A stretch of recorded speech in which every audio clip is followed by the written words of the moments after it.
La humanidad murió y la Tierra pasó 100 millones de años sin nosotros.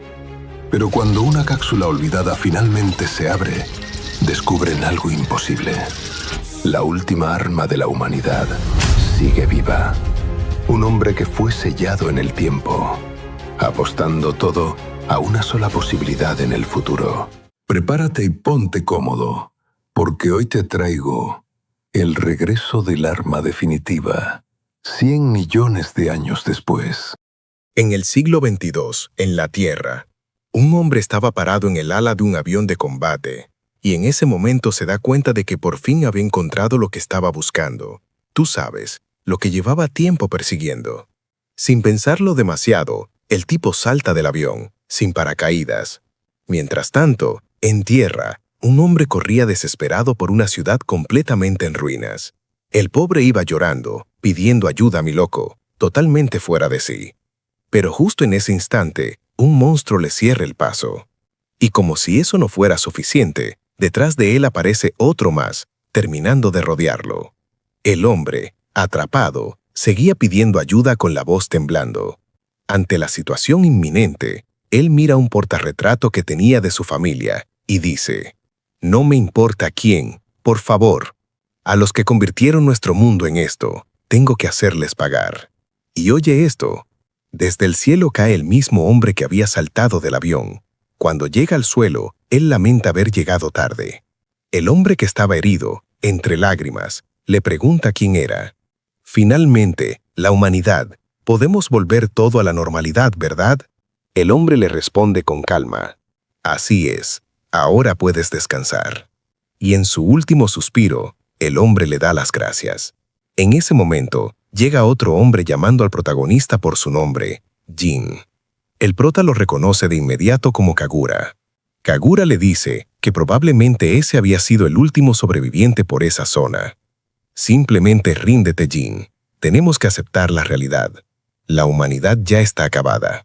Y aquí es donde nos cuentan por qué el mundo terminó en este caos, mi loco. Debido a la repetida contaminación ambiental, comenzaron a surgir monstruos producto de mutaciones. A esas criaturas las llamaron corruptores.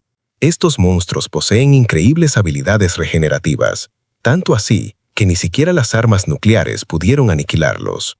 Aún así, la humanidad no se rindió, hasta que finalmente encontraron una contramedida, pero después de innumerables experimentos humanos, ya no quedaba nadie a quien salvar.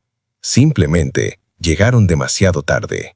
Pero Jin responde algo que deja pensando a Kagura. Todavía hay alguien que vale la pena salvar. Kagura, sorprendido, le pregunta: ¿De verdad crees que hay sobrevivientes en algún lugar? No creo que haya, responde Jin, pero sí en el futuro. Entonces Jin le recuerda algo importante. Las nanomáquinas que creaste también mejoran el medio ambiente, ¿verdad? Kagura responde: bueno, sí, Jin, eso hacen las nanomáquinas. Entonces Jin explica la idea. Las nanomáquinas no solo destruyen las funciones regenerativas de los corruptores, también ayudan a restaurar el medio ambiente del planeta. Eso significa que algún día este planeta podría volver a su antigua belleza. Y cuando eso suceda, una civilización tan próspera como la humanidad seguramente volverá a surgir. Kagura suspira y le dice: Jin, eso es solo un sueño. Pero Jin responde con determinación: puede que sí, Doc, pero tal vez no lo sea, porque esa pequeña posibilidad es más que suficiente para seguir luchando. Mi poder podría ser necesario en el futuro. Creer en ese tal vez podría ser lo que salve el futuro. Solo necesito mantener viva esa posibilidad.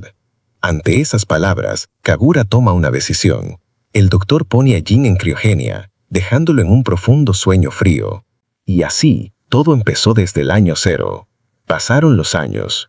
5 años, 20 años, 153 años, 376 años, 974 años, 5180 años, 17.987 años, 32.416 años, 84.424 años, 184.236 años, 847.527 años, 7.700.000 hasta llegar a 100 millones. De pronto, una voz mecánica rompe el silencio. Tecla de acceso confirmada. Iniciando secuencia de desactivación del sueño frío. Y mientras eso ocurre, nos presentan a una chica furro que va corriendo junto a varios amigos, escapando de un monstruo. El gordito del grupo, casi sin aliento, pregunta, ¿en verdad está en un lugar como este? La chica le confirma que sí. Otro chico, casi sin fuerzas, dice, pero, si no está, moriremos, ¿no es así? Pero la chica responde con total confianza, estará ahí, la deidad guardiana. Entonces el grupo llega a un pasillo subterráneo, y frente a ellos aparece una compuerta. La chica asegura que debe estar ahí. Cuando abren la puerta, el lugar comienza a expulsar una gran cantidad de humo. Uno de los chicos mira alrededor y dice que no hay salida en ese lugar. La chica, confundida, no puede creer que se haya equivocado. Pero en ese momento, una criatura con forma de cocodrilo prehistórico entra al lugar para comérselos.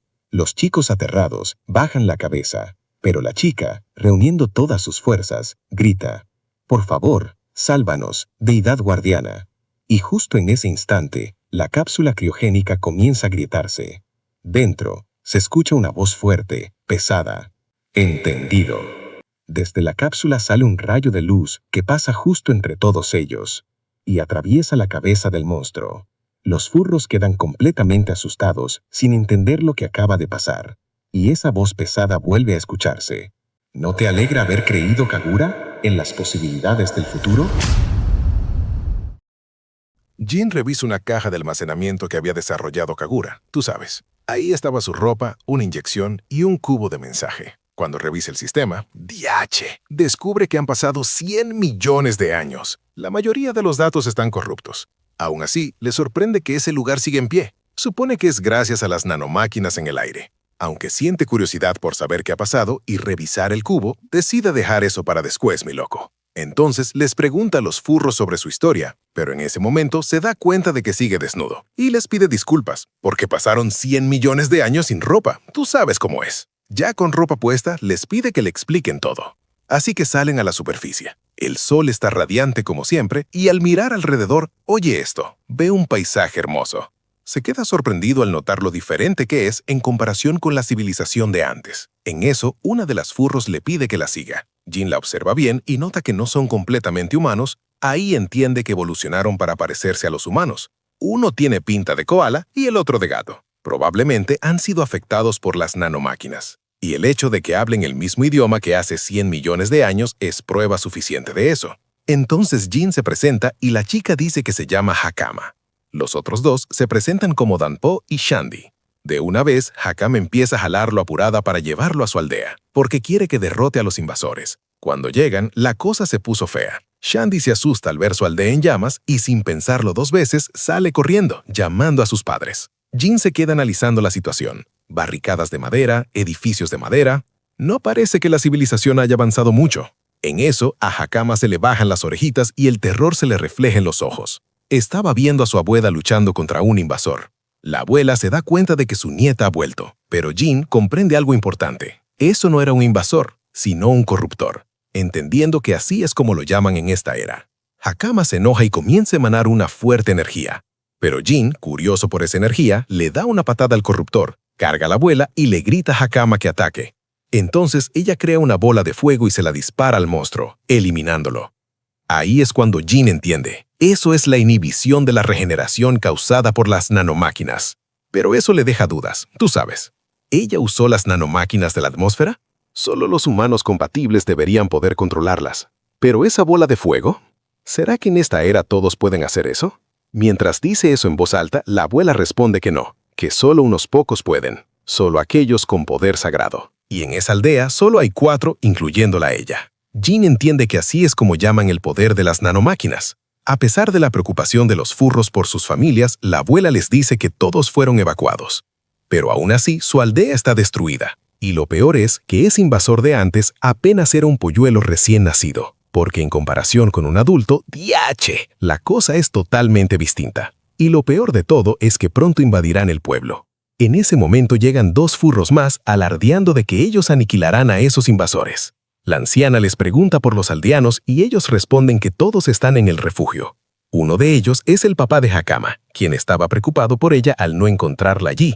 Ella explica que fue a la puerta celada, y la anciana se molesta porque fue a un lugar prohibido. Con nervios, Hakama cuenta que una vez su abuela le dijo que el dios guardián de la aldea estaba detrás de esa puerta, y que si algún día la aldea estaba en peligro, ese dios guardián sin duda lo salvaría. La anciana mira a Jin, pero no le ve aspecto de un dios. Uno de los furros, llamado Sarles, al ver a Jin lo considera de raza inferior. Ese tono no le gusta nada a Jin, tú sabes. Shandy, el furro gato, le explica a Sarles, su hermano mayor, que él realmente es el dios guardián. Pero Sarles, al observarlo de cerca, nota que sus orejas no tienen rasgos animales y por eso lo considera de raza inferior. Piensa que solo está ahí por casualidad, que no tiene nada especial, pero Shandy insiste en que derrotó a un invasor de un solo golpe. Sarles se muere de la risa, porque para él derrotar a un invasor bebé sería demasiado fácil. Entonces, apuntándole con su lanza, le dice: «Escúchame bien, este es un problema de nuestra aldea. No necesitamos a un forastero de raza inferior, así que no te metas». El papá de Hakama le pregunta a dónde va, y Sarles responde: «¿No es obvio? Voy a matar a ese gran invasor y resolver este problema. Ustedes pueden quedarse aquí». La anciana le grita que si va, morirá. Luego le da las gracias a Jin y le pide que lleve a los niños al refugio, mientras ella va con el obstinado de Sarles para evitar que lo maten. Pero Jin se niega. «Yo también tengo mi orgullo. Además, no puedo permitir que sigan llamándome raza inferior, y mucho menos que alguien muera frente a mí». Al poco tiempo, Sarles llega hasta donde está el invasor, mi loco. Se planta firme y declara que él será el hombre que cargará esta nación sobre su espalda, el que se convertirá en un caballero sagrado. Según él, un invasor de ese nivel no puede contra él. De inmediato lanza un ataque, pero oye esto, la criatura expulsa varios huevos de los cuales salen más invasores para atacarlo. Aún así, Sarles los elimina con facilidad. Luego, se acerca al más grande, salta y le hace un gran corte en la cara. Se emociona pensando que ya acabó con él, pero diache, la criatura grita de dolor y al instante comienza a regenerarse. Ahí, Sarles se da cuenta de lo que está pasando y en ese mismo momento, el monstruo contraataca. Pero justo antes de ser aplastado, Jin interviene y detiene el ataque con una sola mano, preguntándole tranquilamente si estaba cansado. Sarles se queda sorprendido al ver al inferior. En eso, aparecen más invasores bebé, pero Jin, con un simple chasquido de dedos, acaba con todos. Sarles se queda aún más impactado por esa habilidad, tú sabes. En ese momento llegan los demás. El padre de Hakama y la anciana se quedan en shock, sin entender qué está pasando, ni cómo Jin puede detener con una sola mano a un invasor adulto. Jin nota que la situación se puede complicar, así que decide llevarse a Sarles más lejos. En un instante, antes de que el monstruo haga algo, Jin salta, y cuando Sarles logra reaccionar, ya Jin lo había atravesado con unos pilares de cristal. Sarles le dice que ese ataque no funcionará, porque esos monstruos pueden regenerarse, pero Jin le aclara que para eso debe usar el poder de inhibir su capacidad regenerativa. Además, le aclara que su ataque anterior fue muy superficial, por eso no afectó la regeneración. Ahí es cuando Sarles le pregunta si de verdad es la deidad guardiana. Jin responde que no recuerda haberse convertido en un dios, pero que hay algo que quería decirle desde la aldea. Entonces le dice: él había dicho que ese era el problema de la aldea, ¿verdad? Pero está equivocado. Ese es su problema. En ese momento, el monstruo ataca con sus tentáculos, pero Jin decide inmovilizarlo primero. Luego, cargando una gran cantidad de energía en su puño, se acerca al invasor y dice que, como alguien que vivió en la era de su nacimiento hace 100 millones de años, él será el último en verlos desaparecer en esta era. Sarles no entiende nada de lo que Jin está diciendo. Entonces Jin continúa, que él es el último humano de su era, forjado en sangre y dolor, construido sobre ciclos de crueldad y tragedias inimaginables, que es la última esperanza de una raza extinta, que él es el último humano, que él es la última arma de la creación.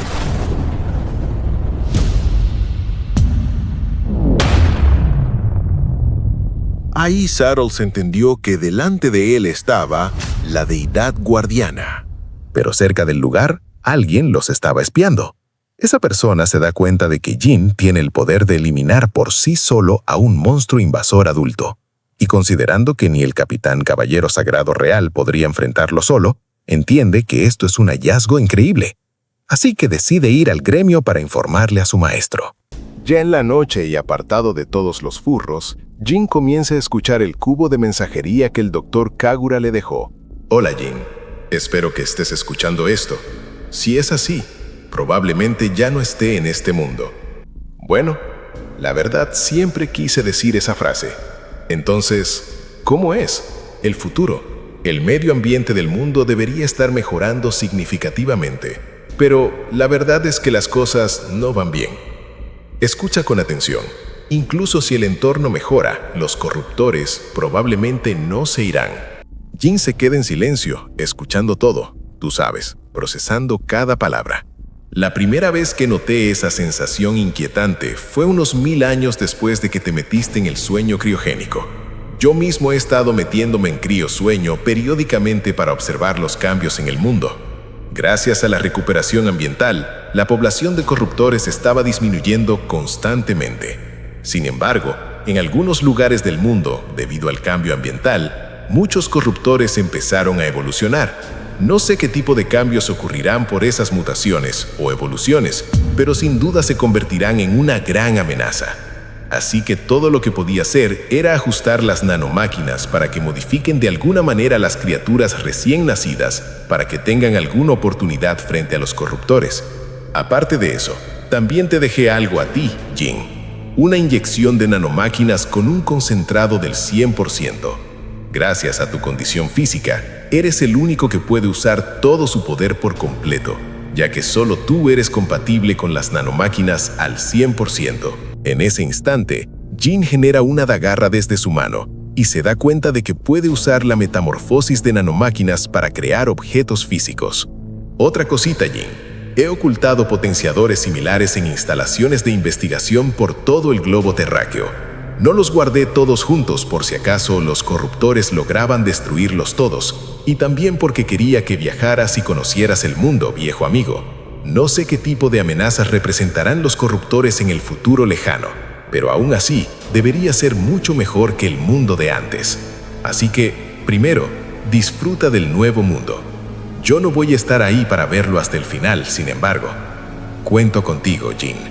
Después de las últimas palabras de Kagura, llegan los furros Hakama y Danpo, corriendo felices de haberlo encontrado ya que tenían rato buscándolo, mi loco. De inmediato le dicen que debe ir a la fiesta porque es el invitado de honor. Pero a Jin le llama la atención la llave que Hakama lleva en el cuello. Se parece a una llave de las instalaciones de investigación. Por curiosidad, Jin le pregunta por ella y Hakama le cuenta que hace mucho tiempo una persona se la encomendó a su familia y que ha sido transmitida por varias generaciones. Y me dijeron que si alguna vez el pueblo estuviera en peligro, tener esto traería a la deidad guardiana para ayudarnos. Al escuchar eso, Jin se da cuenta de que todo fue planeado por Kagura, y DH hasta se alegra al pensar que, a pesar del tiempo, él siempre lo ha estado cuidando. Bueno, ya en la fiesta de la aldea, alrededor de una gran fogata, algunos furros notan la presencia de Jin, ya que se había esparcido el rumor de que era la deidad guardiana. Pero aún así, no lo veían como una deidad, sino como una raza inferior. La cosa se puso fea ahí. En ese momento llega Sarles, que había escuchado todo, le da un golpe a uno y les dice que nadie puede criticar, ya que solo estaban huyendo de los invasores, y que la deidad guardiana es increíble. Y así continúa por un rato. Mientras tanto, Danpo y Hakama se quedan sorprendidos por el cambio tan grande de Sarles. Luego, aparece la abuela Saris, quien quiere agradecerle a Jin, al igual que el padre de Hakama. Le dicen que gracias a la deidad guardiana, la aldea se salvó, y que desean pagar su deuda. Pero a Jin no le interesa nada de eso, aunque sí hay algo que le interesa. Información. Quiero saber más sobre la situación de este mundo. Saris le sugiere que vaya a la capital real. Es la sede del rey que gobierna este país llamado Crumosia. Como ahí se reúnen personas de todas partes del territorio, seguro encontrarás todo tipo de información sobre este mundo. La gente de la aldea Kodama a menudo nos visita para vender especialidades locales hechas con hilo de seda de madera. El viaje es largo y traicionero, pero la deidad guardiana debería estar bien. Pero Jin responde que no conoce el camino. Entonces Saris Poniendo la mano en la cabeza de Hakama, le dice que ella podría guiarlo, ya que tiene asuntos en la capital real. Explica que Hakama posee poder divino y que en la capital hay una escuela dedicada a potenciar ese poder. Habíamos desistido por el reciente incidente con los invasores, pero me gustaría que se matricule como teníamos planeado. Jin se sorprende al escuchar que existe una escuela que enseña a manejar ese poder. Oye eso. En ese momento llega Sarles, postulándose como la persona ideal para guiar a la deidad guardiana. Pero Saris se niega, diciendo que él no tiene nada que ver con la capital. Aún así, el tipo insiste en que quiere unirse a los caballeros sagrados en la capital. Pero la abuela lo mira con pena, porque no hay forma de que alguien como él, que ni siquiera pudo entrar a la academia, llegue a ser caballero. Y ahí se arma una pequeña discusión. Hakama le dice a Jin que Sarles es un idiota sin remedio, y Jin se lo confirma. Aunque, para ser sincero, a Jin también le da curiosidad eso de los caballeros sagrados. Por otro lado, en el bosque, precisamente un caballero sagrado recibe un informe. Un corruptor apareció en la aldea Kodama, pero fue derrotado. La que da la información es la chica que antes había espiado a Jin durante la pelea. Le explica que piensa ir al gremio para informar al maestro. Pero el caballero sagrado se queda pensando. Pensé que no podría ser derrotado sin un caballero sagrado. Por eso vine sin esperar el informe del gremio. Pero pensar que ya ha sido sometido. Vaya, aún así, encontrarse con un caballero sagrado en un lugar como este. Las coincidencias sí que suceden. Pero en ese instante, un corruptor aparece y está a punto de devorar a la chica. Sin embargo, es eliminado de un solo corte.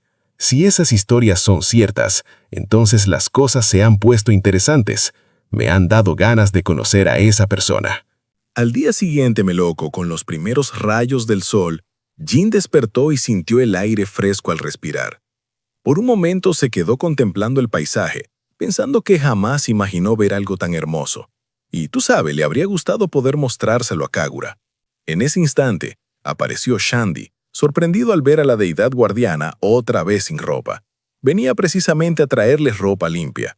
Unos minutos después, ya fuera del pueblo, la abuela Saris se despedía junto a los demás de Hakama, recordándole que debía cumplir con su deber de guiar al guardia hasta la capital.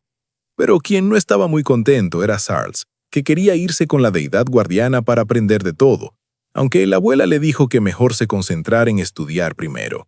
Entonces, Jin, tranquilo, le dijo a Sarles que sus ataques del día anterior habían sido muy buenos y que lo estaría esperando en la capital real. DH, el muchacho se sonrojó y comenzó a llorar de felicidad, gritando que se esforzaría al máximo en sus estudios. Mientras tanto, el padre de Hakama le pidió a Jin que cuidara de su hija y también le pidió a ella que se cuidara. Así que, sin más, se despidieron y comenzaron su viaje. Durante el camino, cruzaron un río, pasaron por una cascada al atardecer y luego llegaron a una zona con un puente donde decidieron quedarse a descansar esa noche. Ya más tranquilos, Jin le preguntó a Hakama cuánto faltaba para llegar a la capital real. Hakama calculó que unos 4 días más caminando. Jin, con algo de duda, dijo que eso estaba ahí mismo. Entonces, curiosa, Hakama le preguntó por qué quería conocer tanto sobre ese mundo. Jin le respondió que era un secreto. Pero oye esto, en sus pensamientos, Jin estaba enfocado en otra cosa. Los corruptores no estaban extintos. Su amigo Kagura ya le había dicho que esas criaturas existían en esta era, y lo más importante, solo podían reproducirse en entornos altamente contaminados. Y ese lugar era demasiado limpio. Eso significaba que algo raro estaba pasando. Hakama lo sacó de sus pensamientos al decirle que tenía una mirada aterradora. Jin se disculpó y le dijo que solo eran recuerdos del pasado. En su mente, él tenía claro el plan. Primero, investigar a las personas de esta era, y luego enfrentarse a los corruptores. Aprovechando el momento, Jin le pidió a Hakama que dejara de llamarlo deidad guardiana y simplemente lo llamara por su nombre, Jin. Pero justo ahí, se escucharon caballos acercándose. Jin se dio cuenta de inmediato. Un caballero se acercó y se disculpó por la interrupción. Al mirar mejor, notaron que eran varios, y entre ellos un rubio con una armadura reluciente destacaba. Ese hombre se presentó como el comandante de la 7ª División de la Orden de Caballeros Sagrados de la capital real, Arcus Walton. Jin reconoció el nombre al instante, ya que Sarles siempre lo mencionaba. Pero DH, Una de las caballeras, llamada Karina, se molestó al ver la forma en que Jin hablaba, considerando que le faltaba el respeto a su comandante. Incluso aseguró que ellos eran justamente a quienes estaban buscando. Argus le pidió que se calmara y se disculpó por su actitud, pidiendo amablemente si podían hablar con ellos. Sin embargo, Jin se quedó pensando en lo que Karina había dicho, eso de que eran ellos. Entonces Argus preguntó de dónde venían y hacia dónde se dirigían. Hakama, con la boca llena, respondió que venían de la aldea Kodama y que iban hacia la capital real. En ese momento, Karina sonrió y bajándose del caballo soltó la acusación. Tal como pensaba, no había duda de que eran ellos. No existía ningún registro de nacimiento de una raza inferior en la aldea Kodama. La mentira se acabó, básicamente. Pero Jinbo reaccionó como esperaban. Él se quedó pensando en otra cosa. Registros de nacimiento. Eso significaba que llevaban control detallado de la población. Argus intervino y le pidió a Karina que esperara. Luego observó la ropa de Hakama, notando que era de la aldea Kodama, una tela de alta calidad muy valorada en la capital. Ahí fue que ató cabos. La ropa hecha a medida para niños de Kodama rara vez circula, así que era probable que Hakama sí viniera de ahí. Pero luego miró a Jin y dejó claro que él no era de ese lugar. Entonces explicó la situación. En el camino hacia la aldea Kodama habían ocurrido varios ataques de bandidos que usaban niños para robar cargamentos, y según él, ellos encajaban perfectamente en ese perfil. Hakama, molesta, gritó que eso no era cierto, pero al ver que no iban a retroceder, comenzó a cargar energía en su puño. Ahí fue que la cosa se puso fea. Argus lo notó al instante y le advirtió que no hiciera nada extraño. De inmediato creó espadas de energía alrededor de Hakama. Ella entendió en ese momento que ese hombre poseía poder divino. Y Jin, al ver eso, confirmó algo importante. Esos eran los famosos caballeros sagrados. Y sí, eran fuertes. Entonces Argus volvió a hablar, con un tono serio, pidiéndoles que respondieran con sinceridad, porque de lo contrario, los decapitaría ahí mismo. Jin se quedó en silencio, esperando que le hicieran todas las preguntas que quisieran, tú sabes, sin inmutarse. El ambiente se puso tenso, mi loco, como si el tiempo mismo se hubiera puesto lento. ¿De dónde vienes?, preguntó Argus. Jin soltó un suspiro y respondió que venía de la misma aldea Kodama. Karina, diache, no le creyó ni un chin y aseguró que eso era mentira.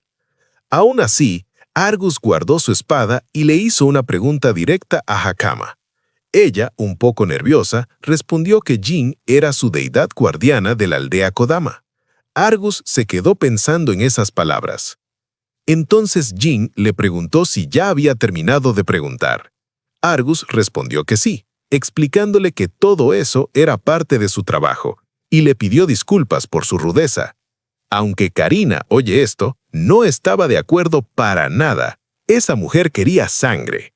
Luego, Argus preguntó si de verdad iban hacia la capital, y Jin le confirmó que sí. Entonces Argus le dijo que probablemente se volverían a encontrar. Si alguna vez te metes en problemas, ven a buscarme, le dijo. Me gustaría compensarte por lo de hoy. Y así se marcharon. Jin no dijo nada, solo sonrió. Mientras iban de camino, Karina seguía refunfuñando porque los veía muy sospechosos, especialmente a Jin por ser de raza inferior.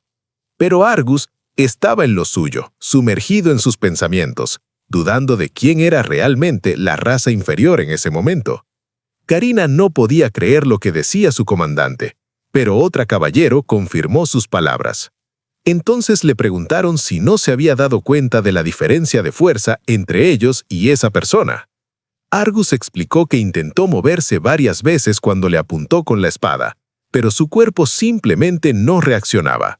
Podía sentir cómo una energía brotaba del cuerpo de Jin, y con solo mover un dedo, se dio cuenta de que ese tipo podía leer todos los movimientos. Una caballero le preguntó si intentó usar poder divino, y Argus dijo que sí, pero ni siquiera se activaba. Ahí fue cuando Karina entendió que la cosa se puso fea. Argus añadió que intentó hacer lo mismo que hizo con Hakama, pero los espíritus no le prestaron su fuerza. Otra caballero también dijo que lo intentó y tampoco pudo. Entonces Argus soltó algo clave. Eso solo podía pasar por una diferencia de poder abismal. y que el único capaz de algo así, incluso entre los caballeros sagrados, era el gran maestro. Las chicas se quedaron pasmadas, mi loco, y Karina empezó a preocuparse por no haberse dado cuenta antes. Argus comprendió que Jin era alguien extraordinario. Luego comentaron sobre el incidente en Kodama y el corruptor. Karina preguntó si no era peligroso que alguien con tanto poder anduviera suelto, pero Argus la calmó, diciendo que no vio ninguna señal de agresión, incluso después de haberlo amenazado. Así que les ordenó avanzar más rápido hacia la capital.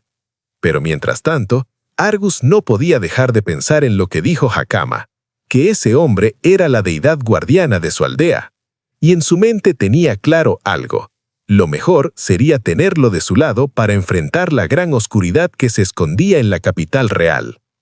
Al día siguiente, mientras caminaban, Jin comentó que ayer conocieron personas interesantes y preguntó si todos los caballeros sagrados eran así. Hakama le explicó que no, que ese tipo era especial.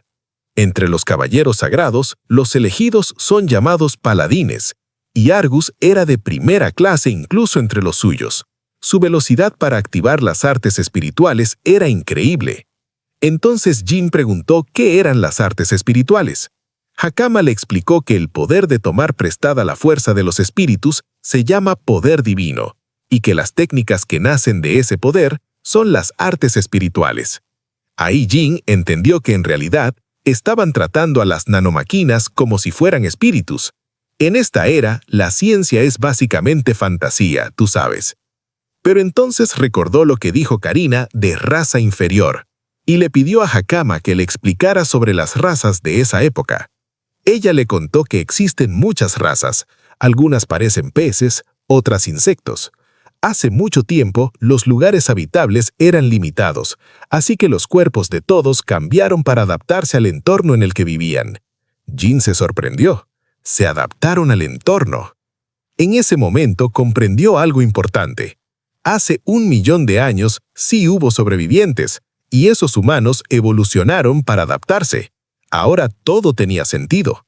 Eso significaba que los que no cambiaron eran considerados raza inferior. Hakama confirmó que así era. Debido a que no se adaptaron, la sociedad los menosprecia, y la mayoría de los esclavos son de raza inferior. Jin entendió entonces que la esclavitud existía en esta época. Hakama, sin embargo, dijo que no debería haber tanta diferencia, que discriminar a alguien solo por ser un poco diferente no estaba bien. Para ella, todos estaban locos. Y ahí fue cuando Jin se dio cuenta de algo claro. Ella era una buena persona. Una pisada rompió una rama cerca del camino. El ambiente cambió al instante. Un grito de auxilio salió del bosque y una chica de cabello azul apareció tambaleándose, herida y sucia, cayendo de rodillas. La pequeña corrió a ayudarla, mientras Jin observaba atento. La víctima, tirada en el suelo, apenas tenía fuerzas para no desmayarse. Jin notó de inmediato que pertenecía a la misma especie inferior que él, temblando con heridas graves que teñían de rojo su ropa. Hakama, mi loco, se acercó rápidamente a la chica herida, mientras Jin observaba con atención cada una de las lesiones que tenía, tú sabes. Sin perder tiempo, Hakama la levantó con cuidado, preguntándole si se encontraba bien. Al mismo tiempo, Jin empezó a concentrar energía en su mano, preparándose para sanarla. Pero oye esto, en un giro inesperado, la chica, al ver eso, sacó un cuchillo de inmediato, agarró a Hakama por el cuello y amenazó a Jin para que no se moviera. Ahí fue que Jin lo entendió todo. Era una trampa. Eso significaba que los secuaces debían estar cerca. Y justo en ese momento, una silueta apareció caminando desde la oscuridad. Era el líder del grupo, quien felicitó a la chica, llamándola Powwow, por su buen trabajo. Jin, tranquilo, analizó la situación y entendió que estaban usando un camuflaje furtivo, una tecnología que captaba las imágenes del entorno y usando nanomáquinas hacía parecer invisible al usuario, pero tenía una falla. Si se movían, el camuflaje se rompía. Aún así, lo habían usado bien. El bandido empezó a examinar la ropa de Jin, preguntándose si era de algún país extranjero.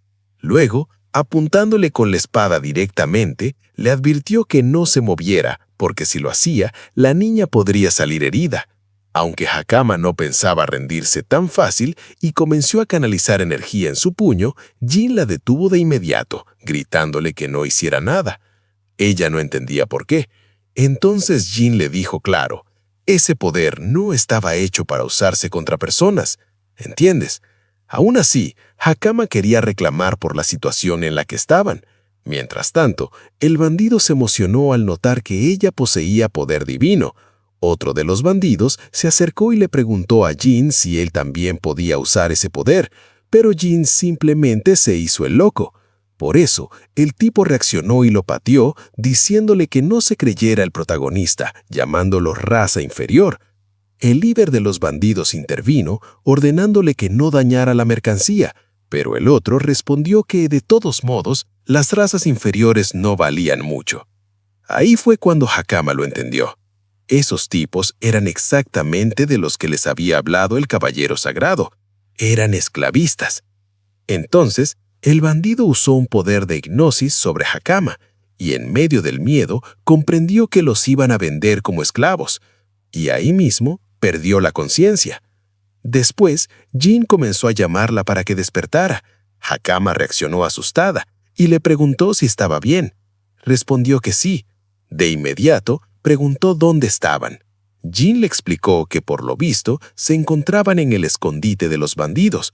También dedujo que otras personas que habían sido atacadas estaban retenidas allí y que claramente habían sido maltratadas. Pero dejando eso a un lado, Hakama, curiosa, le preguntó por qué estaba desnudo otra vez. Jin admitió que lo habían desnudado porque su ropa era muy rara, aunque le dejaron la ropa interior porque estaba dispuesto a quitársela también. Aún así, Hakama lo notaba demasiado tranquilo con eso, y él respondió que al final prácticamente había estado desnudo toda su vida. Luego, ella volvió al tema importante. Le preguntó por qué no se había defendido ni le dejó hacer nada si fácilmente podían haberlos vencido. Pero antes de que él respondiera, la puerta se abrió y apareció la chica de cabello azul, Powwow. Jin la reconoció de inmediato. Ella traía algo de comer, pero Hakama explotó de rabia, acusándola de haberlos traicionado. Powwow, con calma, admitió que era normal que sintiera rencor y que no quisiera perdonarla. Aún así, Hakama seguía furiosa. Jin, en cambio, estaba tranquilo. Incluso notó que para ser una bandida, ella era bastante amable. Y explicó algo clave. Los verdaderos villanos no se detienen a pensar si la gente les guarda rencor o si merecen perdón. Simplemente no les importa en absoluto. Al notar que la chica no era realmente mala, Jin se levantó, se acercó a los barrotes y cuando ella le preguntó qué estaba haciendo, DH, no terminó de hablar cuando Jin los abrió a la fuerza, como si nada. Luego le dijo que le estaba esperando ahí mismo porque nadie podía escuchar en ese lugar, y fue directo, que le dijera dónde tenían a la persona que tanto le importaba. Powwow no entendía cómo él lo sabía, pero para Jin era simple. Deducción. Le explicó que al principio también lo había engañado, porque sus heridas eran reales, pero ni siquiera los villanos golpearían así a su propio compañero solo para usarlo como señuelo. Ahí fue que lo descubrió. Acto siguiente, curó todas sus heridas y le dijo la verdad. La estaban chantajeando para que obedeciera. Powwow, temblando, no sabía ni cómo responder, pero al final confesó todo. Dijo que tenían a su hermano menor y que si lo desafiaban, lo venderían al extranjero para separarlos para siempre. Entre lágrimas, también reveló que sus padres habían muerto y que lo único que le quedaba era su hermanito menor. Esa historia le encendió algo a Jin. Se llenó de rabia. Los llamó escoria. Entonces, Hakama le preguntó directamente si se había dejado capturar a propósito para salvarlo. Jin respondió que en parte sí, pero ahora veía las cosas diferentes. Explicó que esos tipos le recordaban a algo de su pasado. Eran testarudos y persistentes como manchas de grasa. Y soltó la verdad, mi loco. Si dejas escapar aunque sea uno, se multiplican en otro lado y causan más problemas. Así que si vas a aplastarlos, tienes que eliminarlos de raíz. por completo y sin piedad. Ahora, mi loco, la historia se mete más profundo en el pasado de Jin. Hace 100 millones de años, cuando la ciudad aún prosperaba, se ve a Jin deambulando por las calles, tú sabes. En ese tiempo, él mismo lo pensaba claro. Al principio, admiraba la idea de la justicia. Cuando veía en la televisión a un héroe triunfar contra el mal, le llamaba la atención. Pero con el tiempo, se dio cuenta de algo inevitable. Un mundo que necesita justicia es un mundo lleno de basura humana. Y él solo quería algo simple, vivir una vida normal. Pero el entorno en el que estaba no se lo permitía, así que tomó una decisión. Los aplastó. Una vez, 2 veces, todas las veces que fuera necesario, simplemente los aplastaba. Hasta que un día, alguien le dijo algo que se le quedó grabado. Naciste en el mundo equivocado. Eso fue Kagura. Y ¡boom! Volvemos al presente. Jin arrastraba a un enemigo por el cabello mientras avanzaba. Algunos guardias lo vieron y se pusieron en alerta, pero al fijarse bien, notaron que detrás de él había muchos más guardias ya derrotados. Con una sonrisa, Jin les dejó claro que ellos serían los siguientes.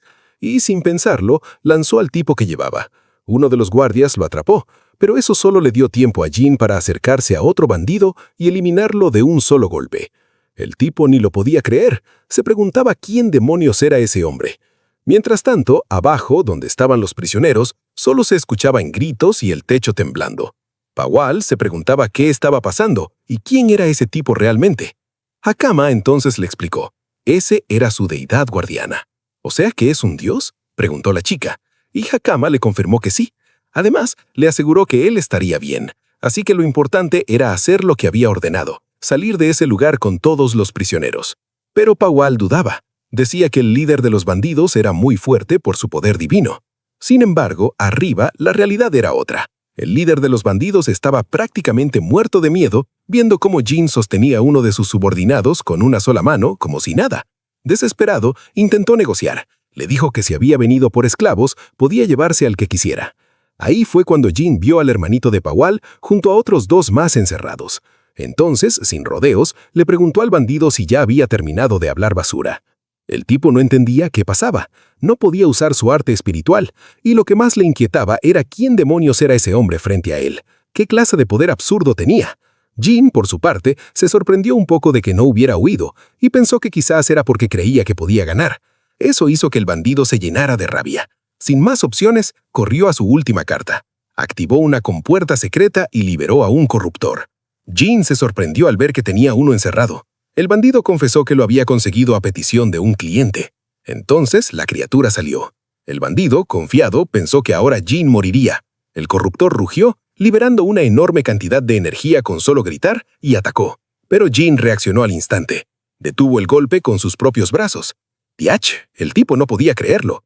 Jin explicó que su cuerpo tenía más fibras musculares que una persona normal. Luego le dio una patada para alejar al monstruo, y como era un corruptor no tenía que contenerse. Así que concentrando energía en sus manos, disparó un rayo y lo eliminó. El bandido quedó completamente en shock. Jin se acercó y el hombre temblando no podía creer que usara ese tipo de poder. Entonces Jin, serio, le preguntó si tenía otra mascota guardada. El tipo, sudando frío, intentó suplicar por su vida, pero no pudo ni terminar, porque Jin le destrozó la cara de un solo puñetazo. Unos minutos después, mi loco, Jin ya estaba vistiéndose con toda la calma del mundo, mientras se veía cómo había dejado al bandido incrustado en la pared como si nada. Acto seguido, les avisó a los niños que seguían en la jaula que tranquilo, que pronto los iba a sacar de ese infierno. Sin perder tiempo, se puso a revisar el escritorio del bandido, buscando pruebas de todos sus delitos, porque, tú sabes, sin evidencia no podía justificar lo que acababa de hacer. Entonces, al abrir un cajón, encontró un documento. Pero oye esto. Cuando vio las letras, entendió algo clarito. No entendía absolutamente nada de lo que estaba escrito. Diache, así no se puede. Aún así, decidió dejar eso a un lado y pensó que después le pediría a Hakama que le enseñara a leer. Pero la cosa no se quedó ahí. Jin empezó a preguntarse qué era lo que esos bandidos planeaban hacer con los corruptores. Así que usando su poder, activó las nanomáquinas que estaban flotando en el área para revisar las minicámaras. Se enfocó en buscar grabaciones de la última semana, y fue ahí donde encontró algo importante, una conversación. En esa grabación, El bandido le preguntaba a un noble qué pensaba hacer con el corruptor después de capturarlo. El noble, medio incómodo, no quería dar explicaciones porque no era asunto suyo, pero luego, riéndose, soltó una frase que dejó todo en el aire, que pronto, en ese país, ocurriría un suceso sin precedentes. Jin se quedó callado, procesando esas palabras. Tú sabes, como armando el rompecabezas. Mientras tanto, en el pueblo, los bandidos ya habían sido capturados gracias al gremio. Ahí mismo, Pawal finalmente se reencontró con su hermanito Nino, los dos felices de la vida, por fin juntos otra vez.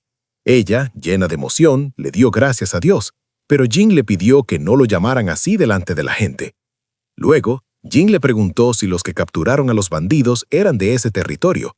Akama le explicó que no, que ellos pertenecían al gremio, y que el hombre con cuernos era el maestro del gremio en ese pueblo.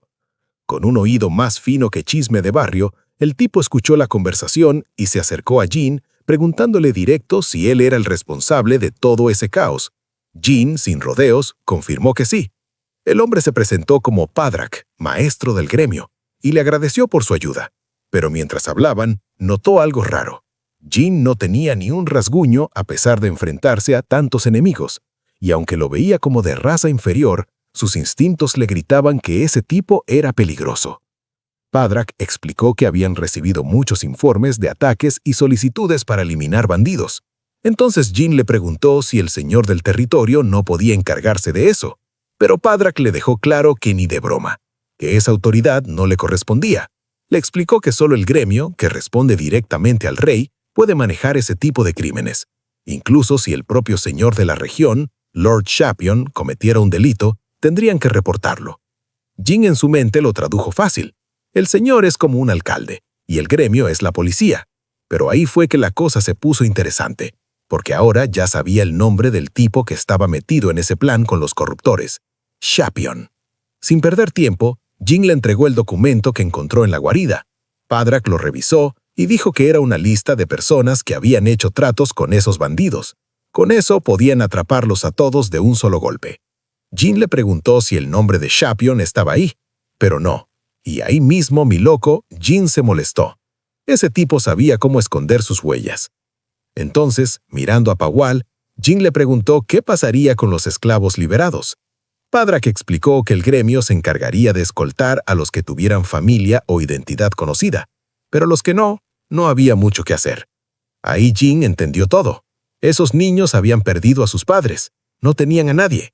Preguntó si había algún refugio, pero Padrak le dijo que no, que lo más que podía hacer era intentar conseguirles trabajo, aunque siendo de raza inferior sería muy difícil. Jin soltó un suspiro, otra vez con lo mismo. Pero entonces le llegó una idea. Les dijo a los niños que él sabía de un lugar donde podrían trabajar, y les preguntó si querían ir. Pawal y Nino aceptaron sin pensarlo. Y mientras tanto, Jin pensaba en la propuesta que le había hecho el caballero sagrado Argus. Ahora cambia la escena. En la capital real de Kurumosia, en la mansión de Argus, de repente Argus sintió un escalofrío recorriéndole todo el cuerpo. Incluso uno de sus compañeros lo notó, pero él lo disimuló diciendo que no era nada. Luego se despidió de su grupo felicitándolos por el trabajo de la expedición y entró en su mansión donde fue recibido por sus mayordomos y doncellas. Al preguntar si todo estaba bien, notó algo raro. El ambiente estaba tenso. El mayordomo miró a una doncella que ni siquiera podía levantar la mirada. Ahí Argus entendió que algo pasaba y pidió que le dijeran la verdad. El mayordomo, con respeto, se disculpó y le susurró lo ocurrido. Desde el segundo piso, una chica observaba todo con los brazos cruzados y una mirada fría. Argus, preocupado, se llevó la mano a la cabeza, porque la situación era peor de lo que pensaba. Habían aparecido corruptores en la capital real, y la gran pregunta era, ¿por dónde entraron? O peor aún, ¿alguien los dejó entrar a propósito? Entonces pensó en el lugar más sospechoso, uno que se niega rotundamente a dejar entrar a cualquiera, la Academia Harnisk. Pero sin importar eso, él sabía que necesitaba un aliado y rápido. Sin saberlo, Jin ya iba en camino hacia allá. Los 3 días de la misión de exterminio se le van en nada al grupo, mi loco, como si el tiempo volara sin avisar. Durante el viaje, Pawal no puede evitar preguntarse si la capital real de verdad habrá trabajo para seres inferiores como ellos. Jin, tú sabes cómo es él, Tranquilo y amable, la calma de una, le dice que saber leer y escribir ya es tremenda ventaja, y con eso intenta subirle el ánimo para que confíe más en ella misma. En eso, oye esto, Hakama señala hacia el horizonte y suelta que la capital ya está cerca. Cuando el grupo levanta la vista, Jin se queda sorprendido viendo la capital real imponente frente a ellos. Para cuando cae el atardecer, cruzan por fin las puertas de la ciudad. Y DH, eso está lleno de vida. Gente caminando por todos lados, comerciantes voceando sus productos y un ruido constante que llena cada rincón. Hakama les explica que la ciudad depende mucho de importaciones, o sea, ahí tú encuentras prácticamente de todo. Incluso menciona la ropa Kodama de la que habían hablado antes. Jin observa todo con curiosidad y se da cuenta de la gran cantidad de mutantes insectoides entre la multitud. La diversidad de razas es enorme, dejando claro cómo cada especie ha evolucionado diferente. Las calles están impecables y la seguridad se ve de primera.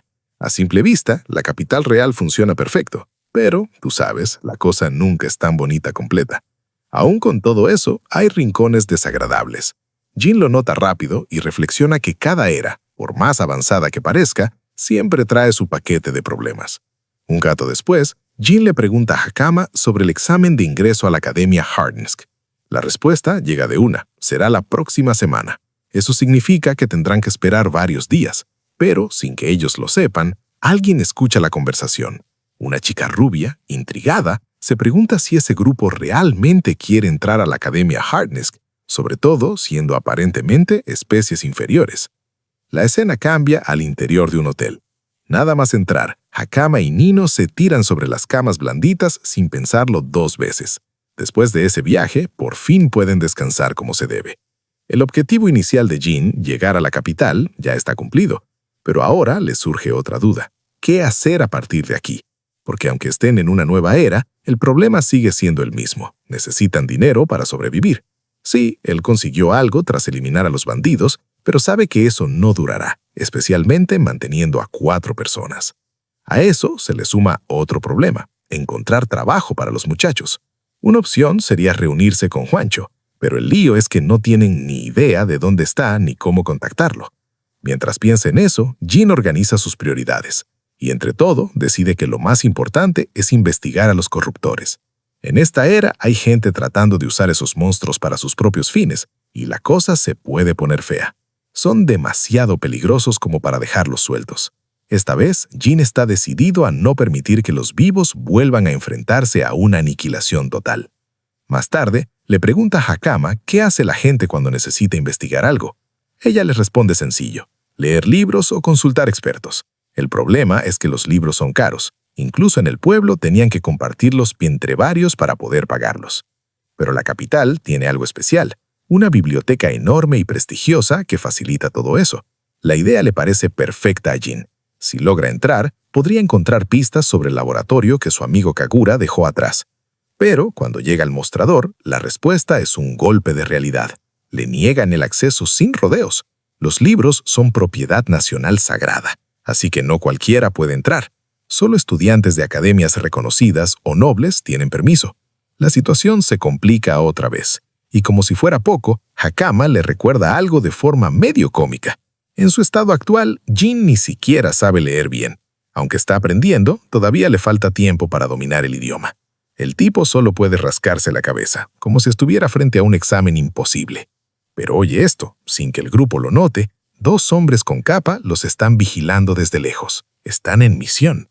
Al poco tiempo se acercan, como si fueran a hablar tranquilo, pero no, la cosa se pone fea de una. Uno lanza un puñetazo directo a Jin, pero por reflejo, Jin lo atrapa en el aire al instante. Luego sonríe con ironía y se burla del tipo por esa educación para presentarse. Ahí mismo queda claro que la seguridad de la ciudad no es tan perfecta como parecía. El agresor no se detiene. Jin desvía el golpe hacia arriba, redirigiendo también una ráfaga mágica que venía con el ataque. El luchador lo elogia por sus buenos instintos. Mientras tanto, Powal está confundida, sin entender cómo esos tigres usan poder divino así en plena zona civil.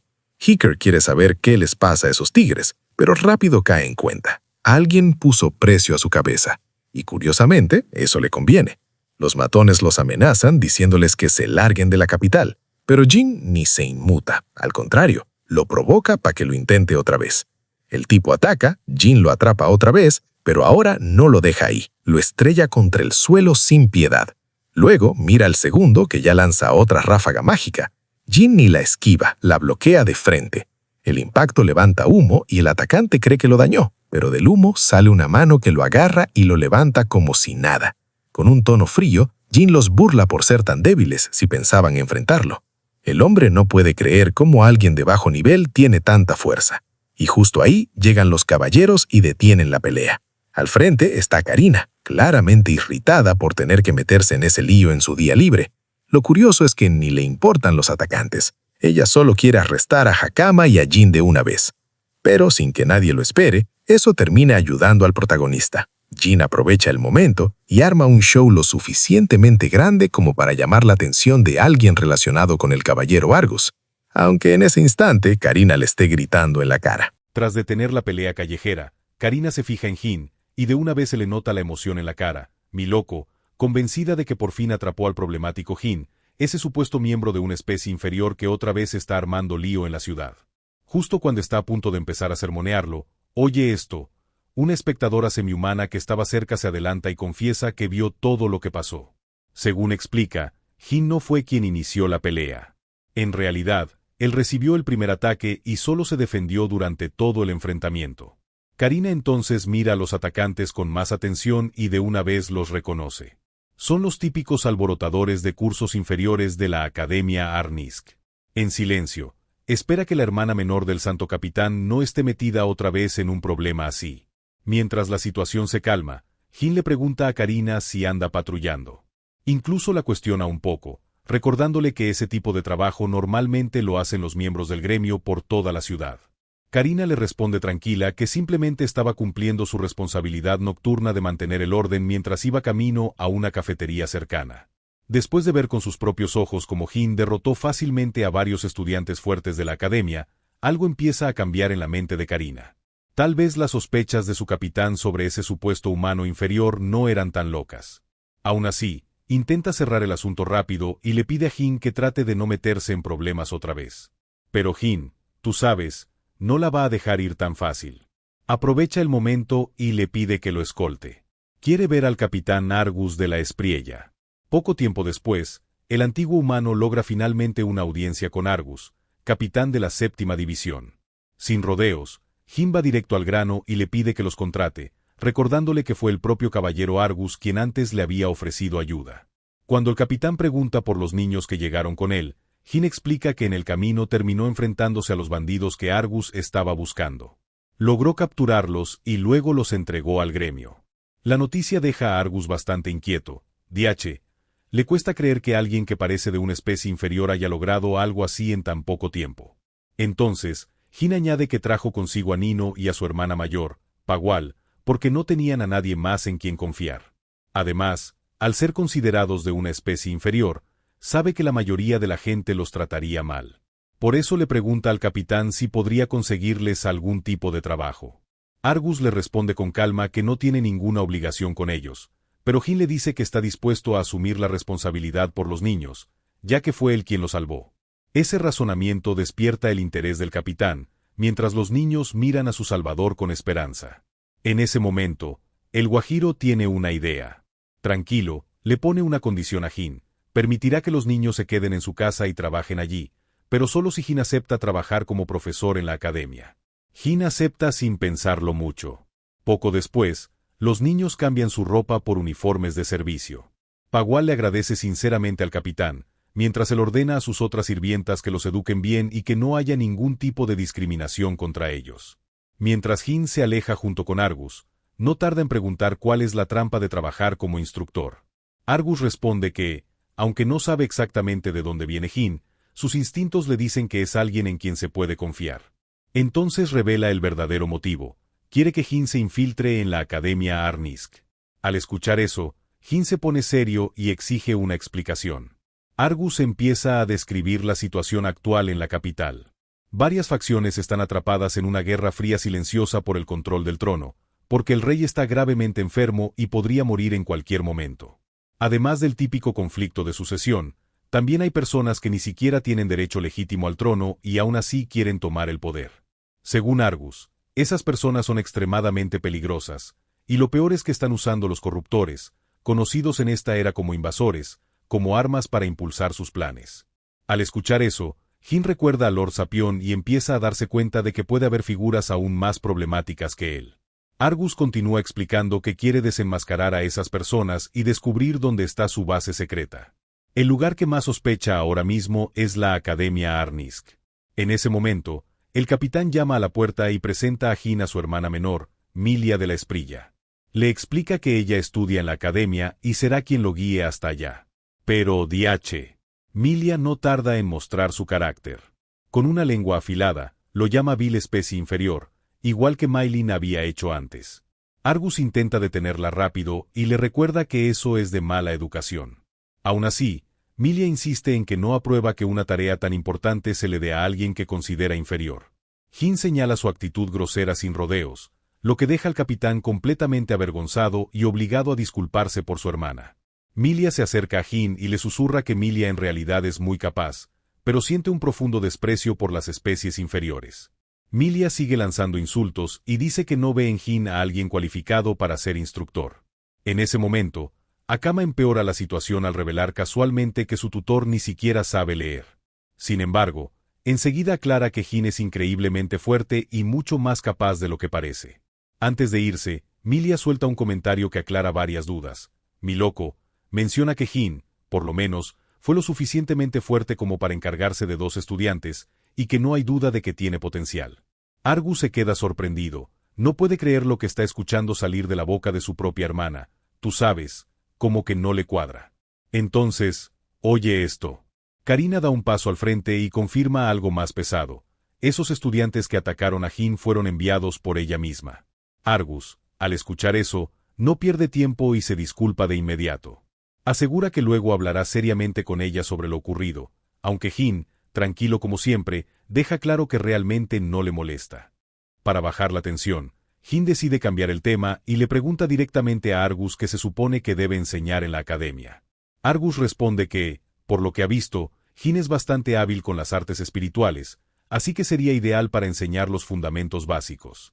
Luego menciona las 4 artes espirituales principales: ignición, descarga, congelamiento y curación. Según explica, ser capaz de usar al menos 2 ya es suficiente para la mayoría. Al escuchar esto, Jin se queda pensativo. Si en esta era los conceptos básicos se limitan a solo 4 artes espirituales, entonces el líder de los bandidos contra el que luchó antes era en realidad bastante talentoso. La habilidad que usó ya sería considerada un arte espiritual especial en este lugar. Jin sonríe en silencio, pensando que tal vez él mismo podría cambiar la forma en que la gente de esta era entiende esos poderes. Una semana después, la historia avanza hasta el día en que Akama finalmente debe presentar su examen de ingreso en la academia. Mi loco, el momento clave llegó. Ese mismo día, Argus aparece acompañado de Jin, porque quiere que él asuma las responsabilidades de instructor durante ese año. Existe una tradición dentro de la Orden de Caballeros.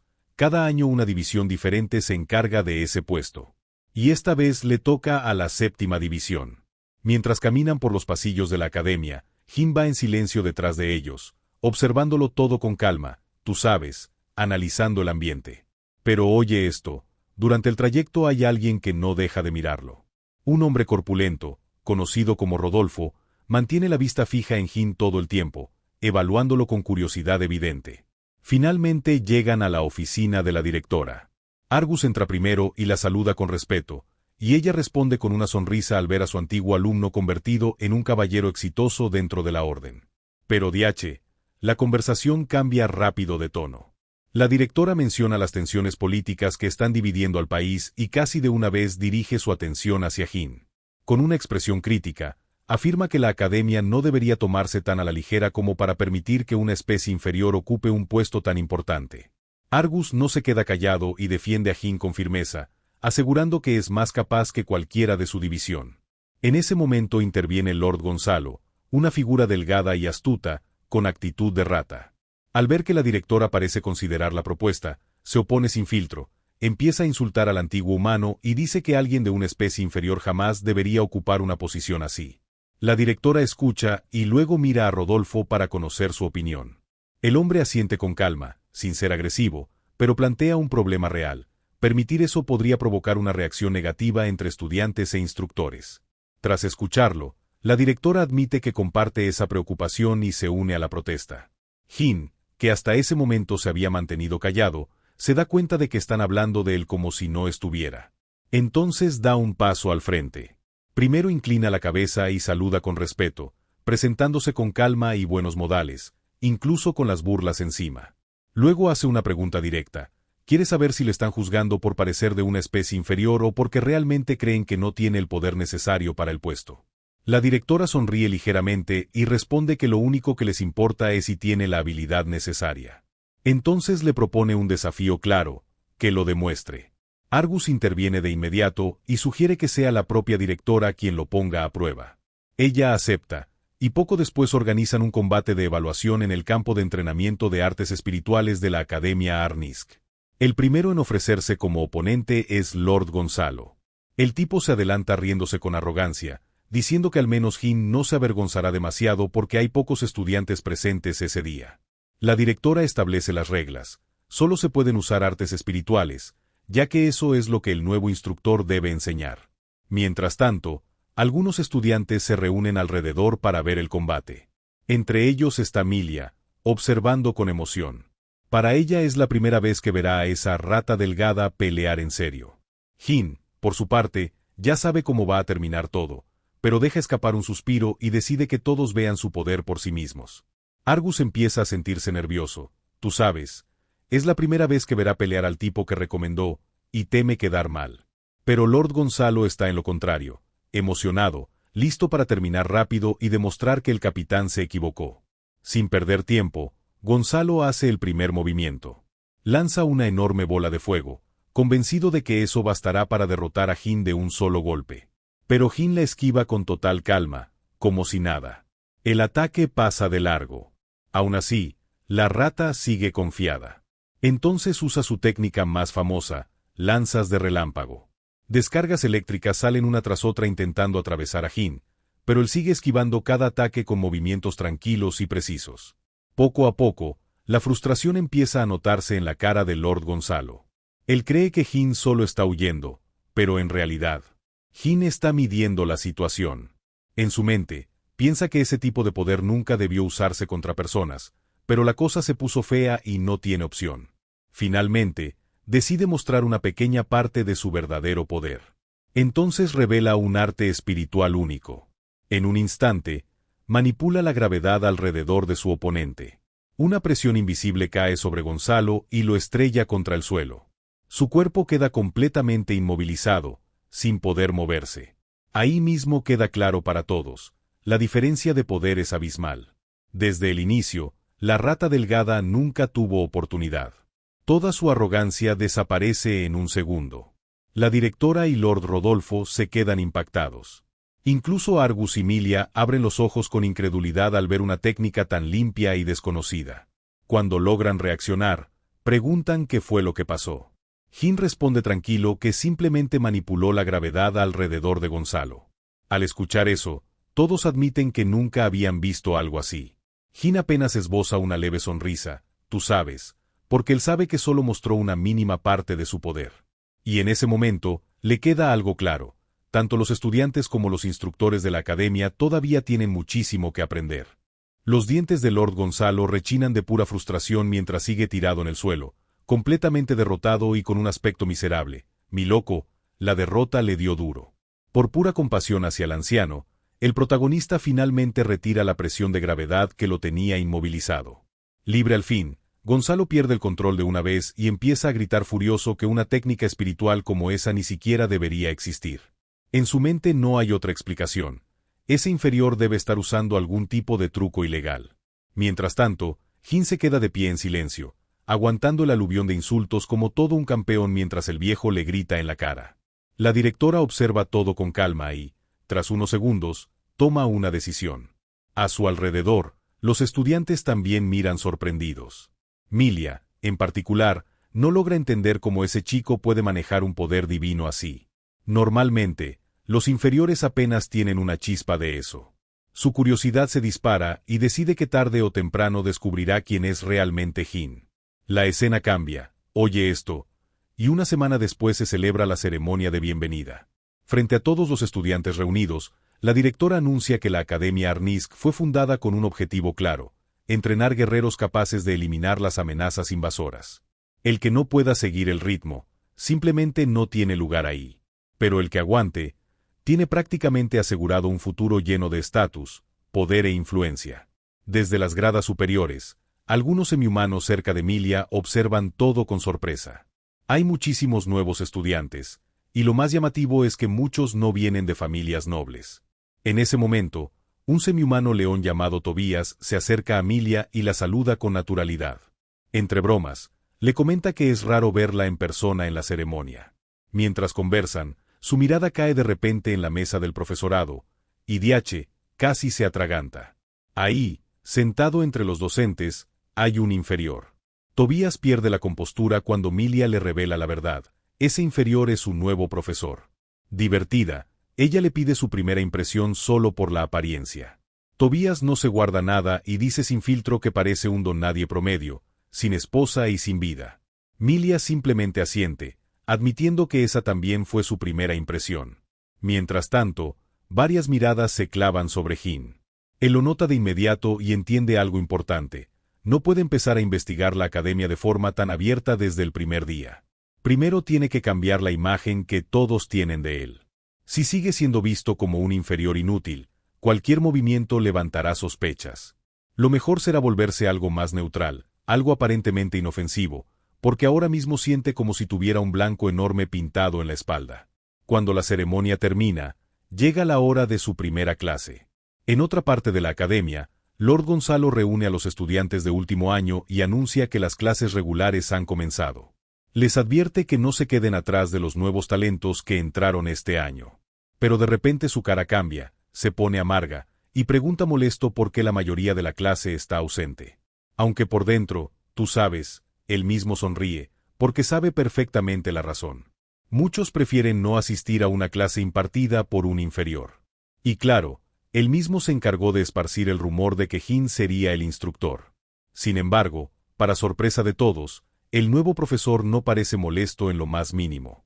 Jin se coloca con confianza frente al podio y se presenta tranquilamente como el nuevo instructor de técnicas espirituales. Tobías no tarda en hablar y, sin respeto alguno, le pregunta directamente si de verdad tiene lo necesario para enseñar a la clase más elitista de la academia. Jin responde con una sonrisa calmada y dice que lo descubrirán muy pronto. Incluso le dice que es libre de irse si cree que la clase está por debajo de su nivel. Luego establece una regla desde el inicio: ningún estudiante debe usar el poder divino contra humanos bajo ninguna circunstancia. Al ver las caras confundidas, decide explicarlo. Según él, el poder divino fue creado originalmente para suprimir la regeneración de los corruptores. Pero los humanos se curan de forma normal. Eso significa que ese poder fue diseñado para eliminar invasores, no para usarse entre personas. Apenas termina de hablar, un bocón en la parte trasera empieza a burlarse. Lo llama charlatán y dice que seguro habla así porque no tiene poder divino. El muchacho insiste en que puede usar su fuerza como le dé la gana. Un poco irritado, Jin decide responder de forma simple. Lo invita a comprobar por sí mismo si de verdad es tan débil como cree. Ahí mismo, en medio del aula, le dice que lo ataque con su movimiento más fuerte. El estudiante sonríe con arrogancia y declara que si el profesor logra siquiera rasguñarlo, no volverá nunca más a la clase. Aprovechando el momento, crea una lanza de relámpagos que chisporrotea con energía. Incluso Lord Gonzalo, mirando desde lejos, se tensa. Un ataque así podría destruir el aula completa, pero el estudiante no se detiene. Lanza el ataque directo contra Jin, levantando una nube enorme de polvo que cubre toda la sala. Por un instante, todos creen que el inferior fue destruido. Pero oye esto: de la neblina sale disparada una cuchilla que se clava en la pared justo detrás del estudiante, pasando a milímetros de su cara. El aula queda en silencio total. Entre el polvo que aún se disipa, Jin habla con calma y explica que la espada pudo haberlo atravesado por completo si hubiera querido matarlo. Así, sin más, deja clara su primera lección del semestre: nunca juzgar a alguien solo por su apariencia. Tobías observa en silencio, preguntándose si eso que vio siquiera cuenta como un arte espiritual. Jin continúa hablando con naturalidad y explica que los inferiores reciben ese nombre porque todos los consideran débiles. Luego, mirándolos con una presencia que claramente está por encima de todos, hace una pregunta simple.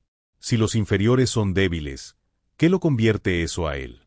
En ese momento, su aura se eleva al máximo y responde con total seguridad. Eso es lo que ustedes llaman un maestro. A continuación, el profesor da inicio a su segunda lección. Mi loco, sin rodeos, señala al mismo estudiante de antes y le lanza una pregunta directa. Si conoce los criterios necesarios para activar las artes espirituales.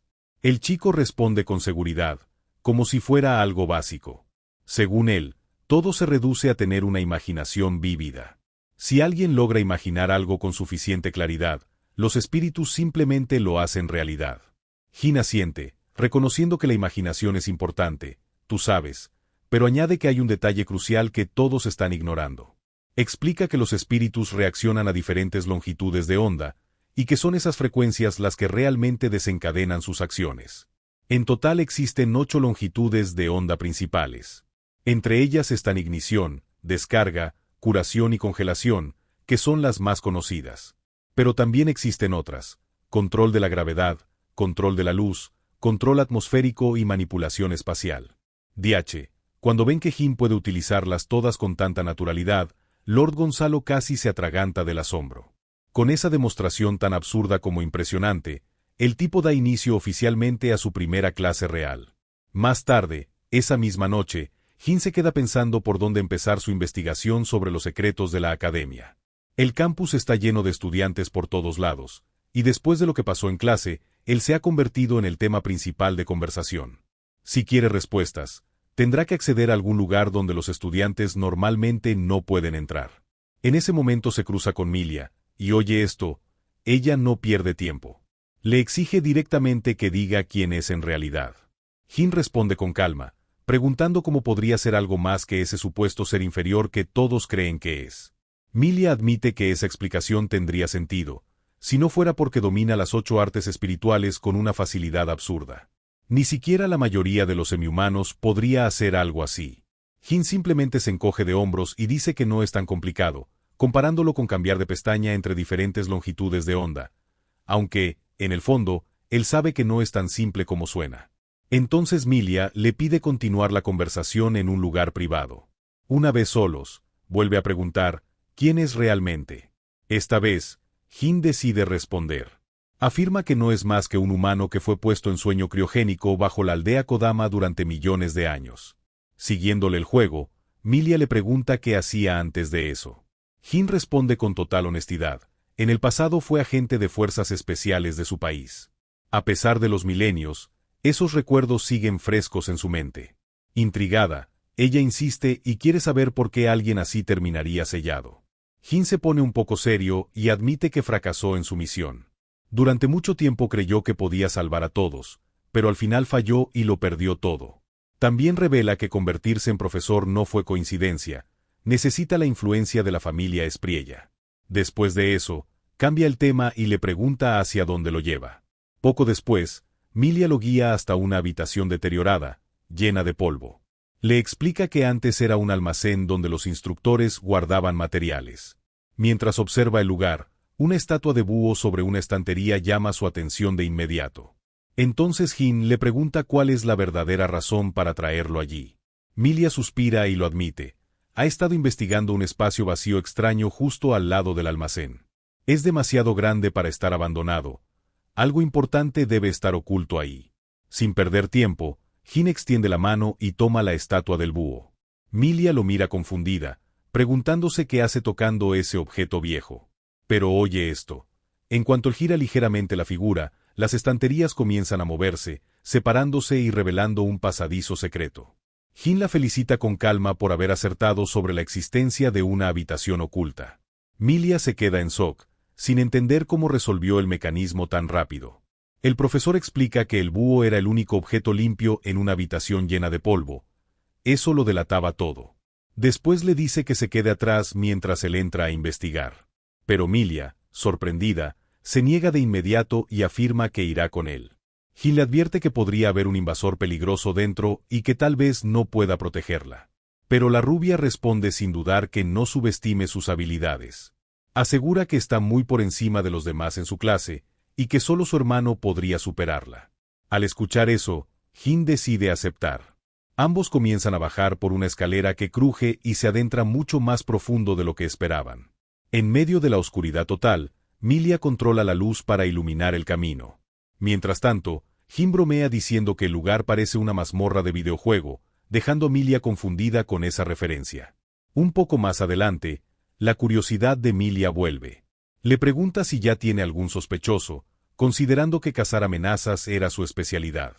Jin se divierte un poco al ver que ella aceptó su historia tan rápido, y como pequeña recompensa decide compartir su sospecha. Cree que Lord Rodolfo podría estar involucrado. Milia le pregunta por qué. Jin explica que, aunque el hombre parece carismático en clase, cuando está solo transmite algo inquietante, una vibra de alguien que está tramando algo oscuro. Añade que ese comportamiento es típico de personas que muestran una cara al mundo y ocultan otra completamente distinta. Además, le pareció demasiado observador para ser solo un profesor. Milia admite que ella sospechaba de Lord Gonzalo, pero Jin descarta la idea de inmediato. Dice que alguien incapaz de controlar sus emociones no podría organizar algo realmente peligroso. Incluso menciona que ese viejo probablemente tenga buen corazón. Finalmente, ambos llegan al final de la escalera. Frente a ellos, se abre un enorme salón cubierto de polvo. Los ojos de Milia se abren de par en par al ver el gigantesco laberinto oculto bajo la academia. Pero, diache, Jin también se queda en seco, igual de sorprendido, porque ni en su imaginación más loca esperaba encontrar el laboratorio de su compadre Kagura escondido en un lugar como ese. Cuando Jin fija la mirada en las puertas protegidas por nanomáquinas, que en esta era la gente llama simplemente espíritus, lo entiende de una: mi loco, ese lugar solo puede ser el laboratorio de Kagura. A su lado, Milia se pone nerviosa. Durante años estuvo investigando, buscando cualquier pista bajo la academia, y aún así nunca descubrió esa enorme puerta que siempre estuvo escondida justo debajo de sus pies. Jin le explica con calma que una puerta como esa normalmente necesitaría una llave especial de acceso. Entonces recuerda cómo Akama heredó su llave en la aldea Kodama, y supone que alguien relacionado con este lugar debió recibir una similar de la misma forma.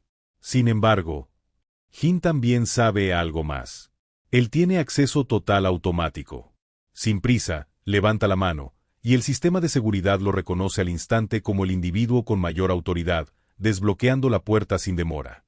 Mientras los enormes portones se abren lentamente, una idea le cruza la mente: si alguien está intentando derrocar a los gobernantes del país, probablemente también tenga acceso a este lugar. Mientras tanto, Milia se queda completamente atónita. Diache, todavía no asimila que algo así haya existido todo este tiempo bajo la academia. Finalmente le pregunta a Jin si de verdad no necesitó una llave. Él responde con naturalidad que los humanos antiguos son especiales en ese sentido. Poco a poco, Milia empieza a creerle y decide seguirlo en silencio hacia lo profundo del laboratorio oculto. Una vez dentro, el ambiente se pone raro. Descubren varios corruptores encerrados en enormes aulas de metal, y de manera extraña todos están completamente calmados, sin señales de volverse locos. Jin recuerda a los corruptores que los bandidos tenían cautivos anteriormente, y como también permanecían tranquilos hasta ser liberados. Pero hay algo que le preocupa más: ¿cómo lograron transportar criaturas tan gigantescas hasta ese lugar sin que nadie lo notara?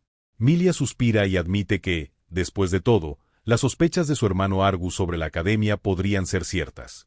Propone quedarse escondidos y preparar una emboscada, esperando a que los responsables regresen. Pero Jin no está de acuerdo. Cree que deben sellar la academia lo antes posible y encargarse primero de los corruptores.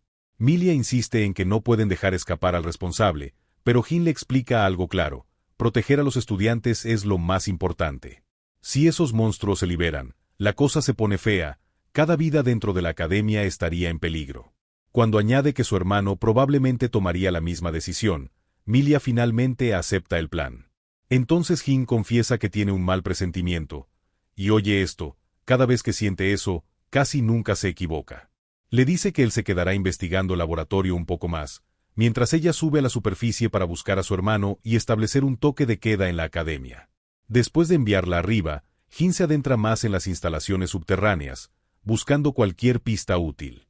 Mientras tanto, En la superficie, la cosa es diferente. Algunos se burlan de la rata flaca por haber perdido contra el nuevo tutor. Aún así, él sigue llamando a Jin una especie inferior y lo culpa de haber arruinado su reputación. Poco después, la directora se acerca a Lord Gonzalo y le ordena que deje de comportarse de manera extraña, porque los estudiantes ya están incómodos. El tipo termina pasando una humillación pública frente a todos. Entonces surge otra preocupación.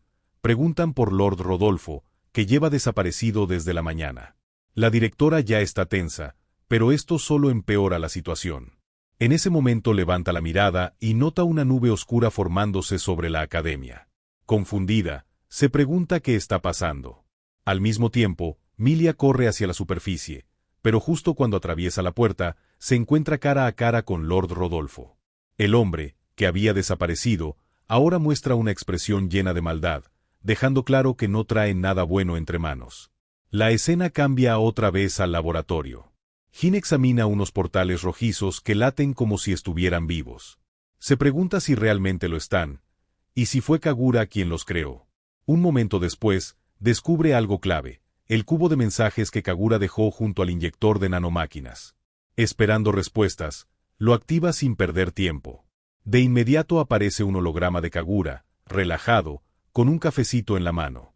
Kagura comenta que ya esperaba que Jin llegara a ese lugar antes que nadie. Después de todo, ese laboratorio es el más cercano al punto donde iba a despertar. El doctor explica que allí desarrolló un dispositivo que la humanidad nunca había logrado crear, ni siquiera hace millones de años. Además, una pequeña parte de su poder fue sellada dentro del inyector para que Jin pudiera usarla. Incluso se elogia a sí mismo por el logro, y entonces revela la verdad. Ese dispositivo increíble es nada menos que un sistema de teletransportación. Jin se queda sorprendido, porque ni en su imaginación más loca pensó que su compadre pudiera crear algo así. Pero ahora todo empieza a encajar. Argus ya había mencionado que invasores aparecían por toda la ciudad, surgiendo prácticamente de la nada, tú sabes, y con esto, todo cobra sentido. Las alarmas estallan en la mente de Jin. Mi loco, todo le dice que el dueño de ese dispositivo es quien está detrás de lo que ocurre ahí abajo. Y más aún sabiendo que hay un verdadero zoológico de monstruos encerrado en esas jaulas subterráneas. Pero oye esto, algo en el mensaje del científico no le cuadra. El dispositivo original de teletransportación era azul puro. Entonces, ¿qué demonios es ese aparato rojo que tiene justo al frente? Justo cuando el reloj marca las 12, el dispositivo cobra vida con un zumbido violento. Jin se afirma en el suelo, preparándose para cualquier locura que salga de ahí.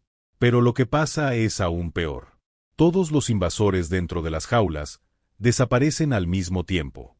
La escena cambia. En la superficie, Argus y los caballeros sagrados observan cómo su peor pesadilla se vuelve realidad. Cientos de invasores caen desde el cielo sobre la capital, como si fuera una partida salvaje de Battle Royale. Mientras tanto, bajo tierra, el gordo grasiento se gira hacia Milia con una sonrisa bien retorcida. Con tono burlón, le pregunta por qué está tan tensa. Milia, fría como el hielo, le ordena que se quite del medio, a menos que esté buscando pelea. Rodolfo, sorprendido pero calmado, admite que ya sospechaba que ella lo estaba investigando. Pero, según él, llegó demasiado tarde. Cuando Milia exige respuestas, el tipo suelta la bomba. El día del juicio ha llegado. El calvo con cara de papa suspira pesado. Su plan era retrasar todo, pero las dos ratas husmeando en su laboratorio lo obligaron a actuar antes. Y lo deja claro, la verdadera amenaza para su plan es Jin. Sus instintos le gritaban que ese instructor sería un problema serio, igual que el hermano de Milia. Sin necesidad de confirmación, ya sabe que Jin descubrió el pasadizo. Así que toma una decisión, eliminar a todos los testigos. Milia casi se ríe, no puede creer que ese tipo piense que puede derrotarla. Pero Rodolfo sonríe de una forma demoníaca, presumiendo el poder que ha acumulado. Lo que no ve es lo que viene detrás. Una chica se acerca sigilosamente con una olla enorme en las manos. Milia empieza a sudar, dividida entre el miedo y la duda de si ese plan tan loco funcionará. Y DH, funciona. Karina lanza el golpe con toda su fuerza y le revienta la cabeza al gordo de un solo impacto. Milia se queda en shock, mirándola sin entender nada, y le pregunta cómo rayos llegó hasta ahí. Karina explica rápido, estaba buscando a Jin. Afuera todo es caos total, y salvar a la gente sin él es imposible. En el camino se encontró con una estudiante nueva, Josielis, quien le dijo que su profesor había entrado a la sala de almacenamiento. La chica incluso se siente culpable por haber noqueado a un profesor, pero Karina no le da mente, dice que ese tipo se lo merecía. Y hasta suelta que, como no vio sus caras, pueden echarle la culpa a la princesa rubia si algo sale mal. En ese momento, Jin llega a la cima de las escaleras. Preocupado, pregunta qué pasó, y lo que encuentra es al gordo tirado en el suelo como un bolo de boliche. Karina lo saca del trance de una vez y le dice la verdad: la ciudad está en caos total. Jin no se sorprende. Ya él sabía a dónde iban a parar esos invasores. Milia palidece al entenderlo todo, y los tres salen corriendo sin perder tiempo. La escena afuera, mi loco, es un desastre. Incendios por todos lados, media capital en ruinas, gente corriendo sin rumbo mientras el infierno se desata. Y entre todos los monstruos, hay uno que destaca, una criatura gigantesca llena de tentáculos. Ver su hogar así deja a Milia sin palabras. Mientras tanto, Jin siente ese peso en el pecho, el peso del fracaso. No puede evitar pensar que debió destruir el dispositivo cuando tuvo la oportunidad. Pero Karina lo trae de vuelta a la realidad. Le señala al monstruo gigante. Está cargando un ataque brutal directo al Palacio Real. Jin no duda más. Decidido a corregir su error, usa la inyección que Kagura le dejó. Al activarla, obtiene una versión limitada de teletransportación. Según el científico, solo puede usarse una vez cada 24 horas y a corta distancia dentro de la línea de visión. Pero tú sabes, Jin no es cualquier gente. Alguien como él puede llegar tan lejos como alcancen sus ojos. Sin pensarlo dos veces, desaparece, y reaparece justo frente al rayo láser, un instante antes de que impacte el palacio.